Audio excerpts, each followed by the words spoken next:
जय हिंद साथियों, डॉक्टर संग्राम पटेल बात कर रहा हूँ। साथियों, इस वीडियो में मैं आपसे शॉर्ट में ये डिस्कस करूँगा कि ये जो पैंडेमिक का खेल चल रहा है, पिछले साल जनवरी से ये लगभग शुरू हो गया है रेस्ट ऑफ दुनिया में, चाइना छोड़ के। ये खेल कब तक चलेगा? ये जो पहली wave, second wave, third wave, अब यूरोप में थर्ड वेव चल रही है, हमारे यहाँ पर इंग्लैंड में भी थर्ड वेव चल रही है, और भारत में भी ये आने के एक कयास लगाए जा रहे हैं, पॉसिबिलिटी बताई जा रही है। तो ये कब तक चलेगा, ये कब खत्म होगा, तो इसकी बैकग्राउंड क्या है, और ये बैकग्राउंड, इसके एविडेंस क्या है जो आप दुनिया में दिखाई दे रहे हैं, इसकी हिस्ट्री क्या है, ये मैं ब्रीफ में आपसे शेयर करूंगा। तो अब लोग जुड़ गए हैं, तो मैं मेन टॉपिक को शुरुआत करता हूँ। तो साथियों, पैंडेमिक यानी एक से ज़्यादा देशों में जब कोई वायरस या बैक्टीरिया की बीमारी फैल जाती है, उसको पैंडेमिक कहते हैं। जब वो किसी एक देश में लॉन्ग टर्म रहती है तो उसे एंडेमिक कहते हैं। तो ये पैंडेमिक है। ऑफ कोर्स कोविड जो है ये पैंडेमिक हो गया है। जब ट्यूबरकुलोसिस या टाइफॉइड या मलेरिया हमारे देश में रहता है तो उसको हम एंडेमिक कहते हैं, क्योंकि वो लॉन्ग टर्म सेटल हो जाता है। वो गेस्ट नहीं रहता है, वो होस्ट हो जाता है, तो वो एंडेमिक हो जाता है। तो इसमें पिछले जो पैंडेमिक हुए थे उनसे हमें क्या पता है, पैंडेमिक कैसे खत्म होते हैं। तो 1918 में जो फ्लू का पैंडेमिक आया था वो लगभग 1.5 से 2 साल चला था। और वो कैसे खत्म हो गया था? तो कोई भी पैंडेमिक 2-3 तरीके से खत्म होता है। एक तो उसका वायरस बदल जाता है, वो फैलता है, लेकिन वायरस कुछ दिनों बाद ऐसे इस तरह से म्यूटेट हो जाता है कि वो लोगों को इन्फेक्शन करना कम हो जाता है, लोग बीमार नहीं होते हैं। तो वो वायरस सेल्फ डिस्ट्रक्टिव मोड में उसका मॉडिफिकेशन कर लेता है, म्यूटेशन कर लेता है, और पैंडेमिक खत्म हो जाता है। ऐसे काफी सारे पैंडेमिक्स आए और वायरस बदलने की वजह से वो खत्म हो गए, हमको कुछ भी नहीं करना पड़ा। दूसरे जो पैंडेमिक आते हैं उनमें जब वायरस या बैक्टीरिया या कोई भी ऑर्गेनिज्म हो, वो बहुत ज्यादा लोगों को इन्फेक्शन कर देता है। 70% 80% लोग उससे संक्रमित हो जाते हैं, और फिर उनमें सब में इम्यूनिटी आ जाती है। तो फिर वो वायरस बहुत बड़ी समस्या नहीं रहता है, लोग बीमार नहीं होते हैं, बहुत ज़्यादा एपिडेमिक उसके जो आउटब्रेक्स है वो आते नहीं है। तो इस तरह पैंडेमिक खत्म हो जाता है। इसके लिए काफ़ी बड़े मात्रा में लोग उसको संक्रमित होने चाहिए, 70 to 80%। ये दूसरा तरीका हो गया। तीसरा तरीका जो पैंडेमिक फ्लू 1918 में फ्लू का आया था, और उसके 3 वेव्स आए थे। तो वो कैसे खत्म हुआ था? तो पहली वेव आती है, लोगों को कुछ पता ही नहीं होता है, उस वक्त तो ये वायरस है ये भी नहीं पता था। तो लोग उसमें बीमार होते हैं, फिर लोगों को पता चलता है कि ये एक दूसरे से फैलता है। तो फिर कंट्रोल आ जाते हैं, लोग मास्क लगाते हैं, एक दूसरे से दूर रहते हैं, बीमार लोगों को आइसोलेट कर देते हैं। और इस बार हमने जो देखा कि लॉकडाउन कर दिया, फ्लाइट्स बंद कर दिए, तो उसकी वजह से पहली वेव फिर कम होने लगती है। और जैसे ही फिर लोग मिक्स होना चालू करते हैं, फिर दूसरी वेव आ जाती है। ऐसे ही हुआ था जो फ्लू का पैंडेमिक आया था 100 साल पहले, उसमें सेकंड वेव में सबसे ज्यादा लोग बीमार हुए थे और सबसे ज्यादा लोग मरे भी थे। ये पूरे फ्लू के पैंडेमिक में 5 करोड़ लोग मरे थे, ऐसा कहा जाता है, जिसमें से 2 करोड़ इंडिया के थे। और फिर लोग और कंट्रोल कर देते हैं, जैसे सेकंड वेव को भी हमने स्लो डाउन कर दिया, रेस्ट्रिक्शंस कर दिए, तो वो भी अब कम होते जा रही है, खत्म नहीं हुई है। आज भी 40,000 लोग डेली न्यू पॉजिटिव आ रहे हैं और 1,000 लोग इंडिया में मर रहे हैं। तो सेकंड वेव खत्म नहीं हुई है, ध्यान में रखिएगा। और पैंडेमिक भी खत्म नहीं हुआ है। मैंने कई जो लोगों के सवाल देखे कि यह पैंडेमिक खत्म हो गया है, उस पर कुछ बोलो। पैंडेमिक खत्म नहीं हुआ है, ये बात इसमें कोई भी दो राह नहीं होनी चाहिए। तो सेकंड वेव आ जाती है, फिर लोग कंट्रोल कर लेते हैं, तो फिर उसका संक्रमण कम हो जाता है। और फिर कुछ लोग और बच जाते हैं जिनको संक्रमण नहीं हुआ था सेकंड वेव में, फर्स्ट वेव में। तो जैसे लोग मिक्स होते हैं, तो जो बचे हुए लोग हैं उनको संक्रमण हो जाता है, तो वो थर्ड वेव आ जाती है। कुछ जो ऐसे बीमारियां है उसमें फोर्थ वेव और भी वेव्स आती है, लेकिन उसका असर कम होते जाता है और बीमारी का जो सिविरिटी है वो भी कम होते जाती है। तो ये अक्सर देखा गया है पिछले पैंडेमिक्स में। इसमें 18 महीने से 2 साल तक लग जाते हैं पैंडेमिक को, इस तरह से। जैसे स्वाइन फ्लू जो पहला था 1918 का जो था फ्लू का, उसको 18 महीने या 2 साल लग गए थे अलग अलग हिस्सों में दुनिया के।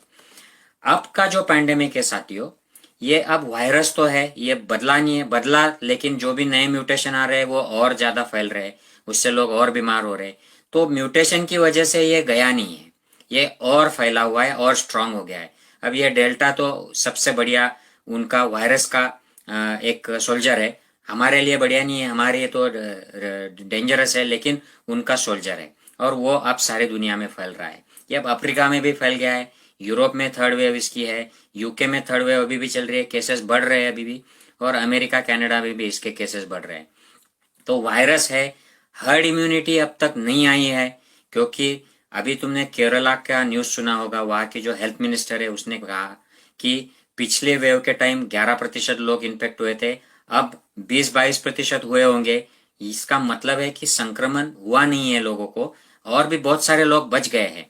हालांकि काफी जो क्राउडेड प्लेसेस है, जैसे मैंने महाराष्ट्र की पिंपरी चिंचवड़ का एक सर्वे के बारे में बताया था, वहां पर 80% लोगों को एंटीबॉडी आ गई है। इसका मतलब उनको संक्रमण हो गया है, और 5-10% ऐसे हैं जिनको वैक्सीन मिल गया है, तो ये लोग प्रोटेक्ट हो गए हैं।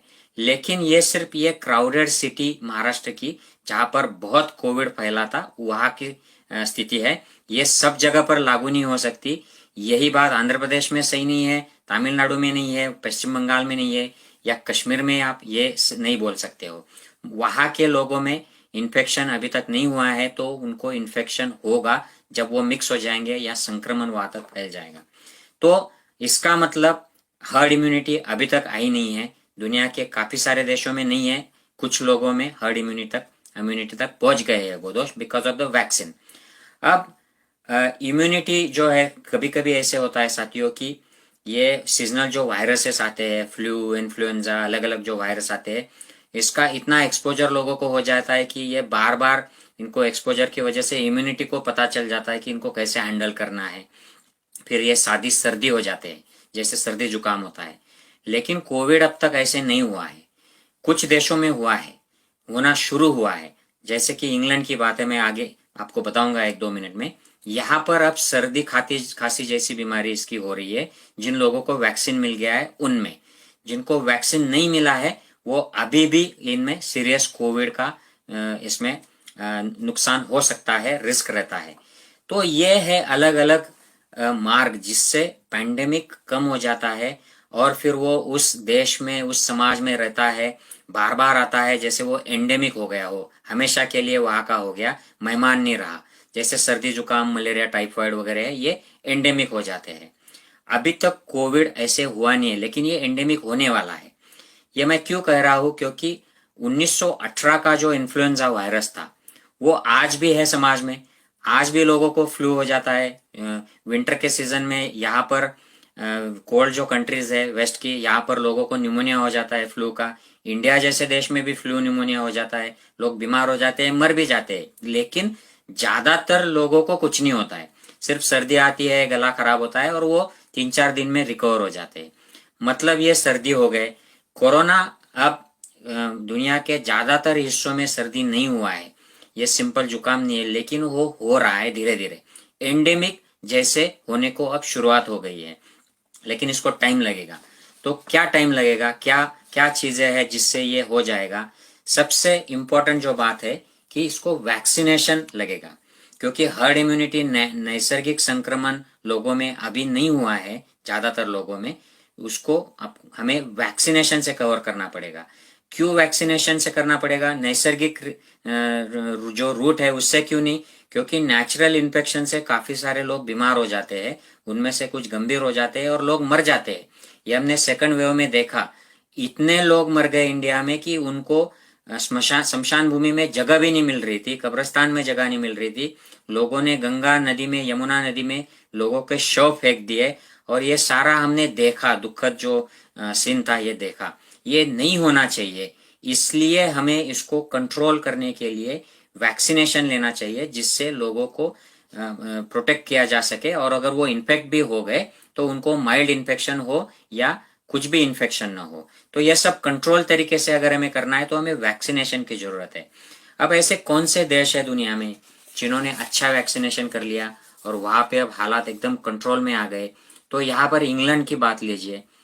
इंग्लैंड में आज 32,000, 30 से 32,000 केसेस नए आ रहे हैं डेल्टा वायरस के। लेकिन यहां पर डेथ का आंकड़ा है 30। Daily 30 to 35 people are dying. तो ये बहुत कम आंकड़ा है। आप इंडिया की कंपैरिजन करिए, 40,000 रिपोर्टेड डेली पॉजिटिव केस आ रहे, लेकिन आज भी हमारे 800 से 900 लोग कोरोना से मर रहे डेली डेथ्स।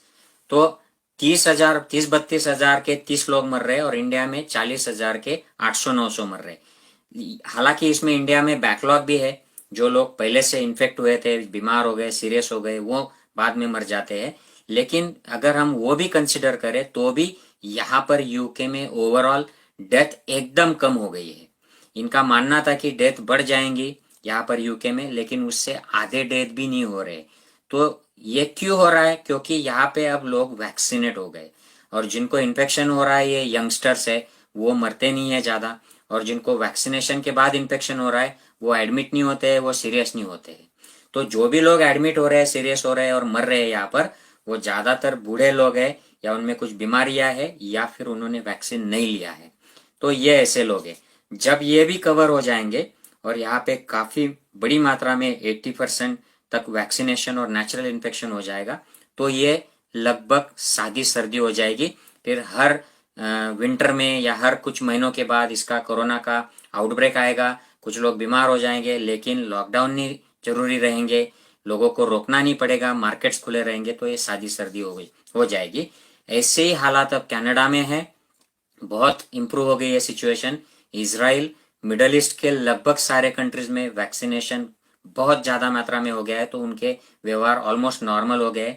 यूरोप में भी वैक्सीनेशन काफी सारे कंट्रीज में अच्छा हुआ है, तो वहां पे टूरिज्म खुल गया है, मार्केट खुल गया है। और दुनिया के इन ज्यादातर डेवलप कंट्रीज में स्कूल, यूनिवर्सिटीज, कॉलेजेस शुरू है पिछले साल से। अब वर्ल्ड की क्या सिचुएशन है? तो दुनिया में आज अब तक 19 कोटि करोड़ लोग पॉजिटिव रिपोर्टेड है, उसमें 40 लाख से भी ज्यादा लोग मर गए हैं आज तक कोरोना से। और डेली नए जो पॉजिटिव आ रहे हैं वो 4 लाख आ रहे हैं। ये रिपोर्टेड है, पूरी दुनिया का आंकड़ा है। और डेली डेथ जो है 7 से 8 हजार लोग दुनिया में आज मर रहे हैं डेली कोरोना से। तो कोविड पैंडेमिक खत्म हो गया है क्या? नहीं, बिल्कुल नहीं। कुछ भी गलतफहमी में मत रहिएगा। कोविड से 7-8 हजार लोग आज मर रहे हैं और डेली 4 लाख लोग पॉजिटिव हो रहे हैं। उसमें से 10% आंकड़े ये इंडिया के हैं। अगर 4 लाख वर्ल्ड में पॉजिटिव आ रहे हैं तो उसमें से 40,000 इंडिया के आ रहे हैं। अगर 8 हजार लोग मर रहे हैं दुनिया में, तो उसमें से 800-900 लोग इंडिया के हैं। 10% आंकड़ा ये इंडिया का है। तो इंडिया में भी अभी तक पैंडेमिक खत्म नहीं हुआ है, सेकंड वेव भी नहीं खत्म हुई है। तो ये हमें ध्यान में रखना चाहिए। इंडिया में अब तक 3 करोड़ लोगों के रिपोर्टेड पॉजिटिव आए हैं, उसमें 4 लाख रिपोर्टेड डेथ्स है कोरोना की। ये बहुत अंडर रिपोर्टिंग है। मैंने पीछे भी बताया था कि न्यूयॉर्क टाइम के हिसाब से 25 से 40 लाख लोग मर गए हैं कोरोना से, लेकिन इंडिया में रिपोर्टिंग नहीं हुआ है। आज हमारे 40,000 के लगभग केसेस पॉजिटिव आ रहे हैं। किसी दिन कम आते हैं 40,000 से, और कोई दूसरे दिन 40,000 से ज्यादा आते हैं। और 800 से 900 लोग कोरोना से रिपोर्टेड डेथ आज भी हो रहे हैं एवरी डे। तो वैक्सीनेशन का स्टेटस देखते हैं। पूरी दुनिया में जो पॉपुलेशन है साथियों, उसमें 25% लोगों को एटलीस्ट 1 डोज मिल गया है। At least 1 dose, 25% of the world population. उसमें हमारे देश की क्या कंपैरिजन है और बाकी डेवलप कंट्रीज में क्या है, यह मैं संक्षिप्त में बताता हूं और फिर रुकता हूं। तो Canada, UAE, Chile, UK, Israel, ये टॉप वैक्सीनेटेड कंट्रीज है। यूनाइटेड स्टेट्स और यूरोप के जर्मनी, फ्रांस जैसे देश है, इनमें सबसे ज्यादा प्रतिशत वैक्सीनेशन हो गया है। कुछ कुछ देशों में 100% एडल्ट वैक्सीनेट हो गए। Both doses also been offered to people. अब चाइना का देखते हैं। चाइना में 100 लोगों को अगर हम हिसाब देखें तो 96 डोसेस दिए गए हैं। अगर 100 लोग हैं तो उसमें 96% डोसेस दिए गए हैं। तो उसमें कुछ लोगों को 2 डोसेस दिए हैं, कुछ में 1 लगे हैं। सो 100 पीपल 96 डोसेस। ये इंडिया में क्या है? 100 पीपल 27 डोसेस। सो चाइना अगर हम कंपेयर करते हैं पॉपुलेशन के हिसाब से, हमें तो यूएस यूके से कंपेयर नहीं कर सकते हैं। चाइना से अगर कंपेयर करें तो उनके 96 डोसेस दिए हैं, तो हमारे देश में 27 डोसेस दिए हैं पर 100 पॉपुलेशन। तो ये काफी कम है in comparison to equivalent populated country in the world. Brazil भी हमसे ज्यादा वैक्सीनेट हुआ है। तो हमारे 2 डोसेस जिनको लग गए हैं फुल्ली वैक्सीनेटेड, ऐसे 5.3% लोग हैं, और जिनको 1 डोज लगा है ऐसे 17% लोग हैं। 17% single dose, at least single dose, and 5.3% both doses India का ये है। तो हमें काफी बड़ा लंबा सफर तय करना है, पार करना है before achieving herd immunity. Herd immunity के लिए हमें 70 से 80% लोगों को वैक्सीनेशन देना है, या तो फिर उनको नेचुरल इन्फेक्शन तो भी होना है। और मैंने जैसे बताया कि नेचुरल इन्फेक्शन में डेथ का रिस्क रहता है, सीरियस कोविड का रिस्क रहता है, और हॉस्पिटल्स में प्रेशर बढ़ जाता है, स्ट्रेस आ जाता है। तो that is not the way to achieve herd immunity. Vaccination is the way to achieve herd immunity.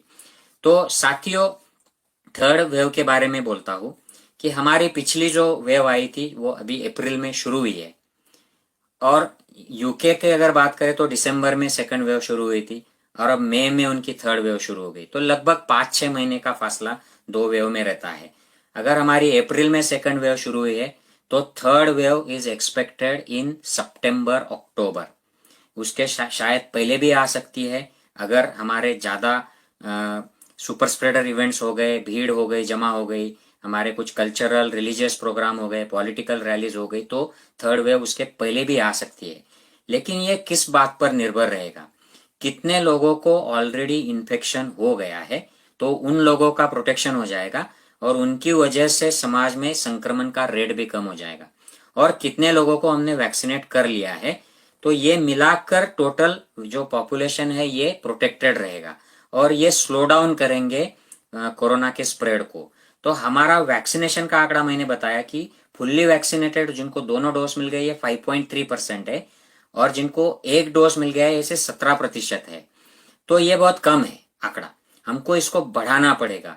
और ये अगस्त सितंबर के पहले अगर हम इसको 1 करोड़ वैक्सीनेशन एवरी डे करते हैं, तो हमारी थर्ड वेव जो है ये बिल्कुल माइल्ड हो जाएगी। ऐसे आएगी जैसे यूके में अब आई है कि बहुत लोग बीमार भी हो रहे, संक्रमित भी हो रहे, लेकिन हॉस्पिटल में एडमिट नहीं हो रहे, उनको वेंटिलेटर नहीं लग रहा है, वो मर नहीं रहे। ऐसे अगर हमको करना है तो हमको डेली 1 करोड़ वैक्सीन देने हैं। अब ये भारत सरकार पर निर्भर करता है कि वो सिर्फ हम दुनिया में सबसे ज्यादा वैक्सीन दिए हैं, हमारा प्रोग्राम सबसे बढ़िया है। अभी जो नए हेल्थ मिनिस्टर आए वो भी आते ही उन्होंने खुद की स्तुति शुरू कर दी। वजह इसके कि परिस्थिति का जायजा ले, क्या करना है उस पर बोले, पूरी दुनिया में क्या चल रहा है वो उसका कंपैरेटिव एनालिसिस करे। वो खुद की स्तुति में लग गए कि हमने दुनिया में सबसे बढ़िया काम किया है और हमारा उपक्रम अच्छा है। तो हमारे जो नए हेल्थ मिनिस्टर्स आए हैं, 2 जो कैबिनेट है और एक दूसरे केंद्रीय है, उन्होंने ये आत्म प्रशंसा बंद करनी चाहिए। हमारे पिछले हेल्थ मिनिस्टर में भी यही काम में बिजी हुआ करते थे, और वो मोदी मोदी क्या किया करते थे, और बस he used to just praise himself and his government। वो बंद करके हमने वैक्सीनेशन और crowd control, so that we can control third wave in future. अगर हम ज्यादा से ज्यादा लोग वैक्सीनेट कर लेते हैं और एक नेशन वाइड सीरो सर्वे भी कर लेते हैं, तो हमें पता चलेगा कि थर्ड वेव कितनी स्ट्रांग आने वाली है, उसके लिए हमें क्या तैयारियां करनी पड़ेंगी। तो साथियों, मैं आशा करता हूं कि इस वीडियो की इंफॉर्मेशन से आपको पता चला होगा कि third wave is still a risk and pandemic is not over. अभी तो सेकंड वेव भी नहीं फिनिश हुआ है, हमारा सेकंड वेव में ही है हम लोग, और 40,000 लोग डेली पॉजिटिव आ रहे हैं, 800-900 लोग रिपोर्टेड मर रहे हैं। उससे ज्यादा, बहुत ज्यादा आंकड़ा, एक्चुअल आंकड़ा हो सकता है। और ये कब खत्म होगा? जब वायरस अगर बाद में डिसाइड कर लेता है कि बस हमें बदलना है और अब इन्फेक्शन कम करना है, तब होगा। उसकी पॉसिबिलिटी नहीं लगती है, इसका जो जर्नी हुआ है उससे नहीं लगता है कि वायरस ऐसे बदलेगा। दूसरी पॉसिबिलिटी जो हर्ड इम्यूनिटी, नेचुरल इन्फेक्शन, तो उसके लिए हमें सीरो सर्वे करना पड़ेगा, देखना पड़ेगा कि देश के अलग अलग हिस्सों में कितने लोगों को एंटीबॉडीज आ गए हैं, उसके हिसाब से हम थर्ड वेव प्रेडिक्ट कर सकते हैं। लेकिन इसका सबसे बढ़िया जो तरीका है वो वैक्सीनेशन है। मैं आज मेरी प्रैक्टिस में देख रहा हूं, जो मेरे आईसीयू में पेशेंट आ रहे हैं उनको, जिसको वैक्सीनेशन नहीं लगा है, जिन्होंने नहीं लिया है किसी वजह से, वो लोग सीरियस हो रहे हैं और उनको वेंटिलेटर लग रहा है। और जो वैक्सीन लेकर बैठे हैं वो बाहर है, उनको कोविड हो गया तो भी वो अपने घर पे आराम से रह रहे हैं, वो सीरियस नहीं हो रहे हैं, उनको वेंटिलेटर भी नहीं लग रहा है। तो vaccination is the key in this scenario. ये पहला ऐसा पैंडेमिक है कि जिसमें वैक्सीनेशन की वजह से पैंडेमिक पे कंट्रोल किया जा रहा है एक्टिवली। इसके पहले भी ट्राई किया गया था, लेकिन उसके पहले वायरस बदल गए थे तो वैक्सीन की जरूरत नहीं पड़ी थी, लेकिन इस बार अब वैक्सीन काम कर रहा है। साथियों, मैं आशा करता हूँ ये पैंडेमिक का खेल कब खत्म होगा इस पर मैं आपको कुछ इसका जो चित्र है मैं आपको स्पष्ट कर सका हूँ। आपको अगर ये इन्फॉर्मेशन अच्छी लगे तो प्लीज़ ज़्यादा से ज़्यादा शेयर कीजिए और अपना ख्याल रखिए। ये जो सोशल मीडिया में जो आ रहा है ये पैंडेमिक खत्म हो गया है, इसकी चिंता मत करो, ये षड्यंत्र है, ये वैक्सीन का षड्यंत्र है, वैक्सीन बुरा है, इस पर विश्वास न रखे। वैक्सीन ले, अपने आप को प्रोटेक्ट करे और भीड़ से दूर रहे, क्लोज स्पेसेस में किसी को ना मिले, ओपन स्पेसेस में मिले और अपना ख्याल रखे। Take care, bye bye.